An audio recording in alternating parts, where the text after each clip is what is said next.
whenever the compressor is powered hot. And we're gonna use the same one for both. Not at all. Not at all. Why is it not turning on?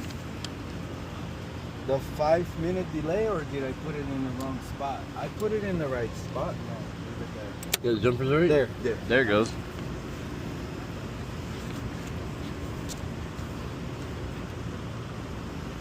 Okay, so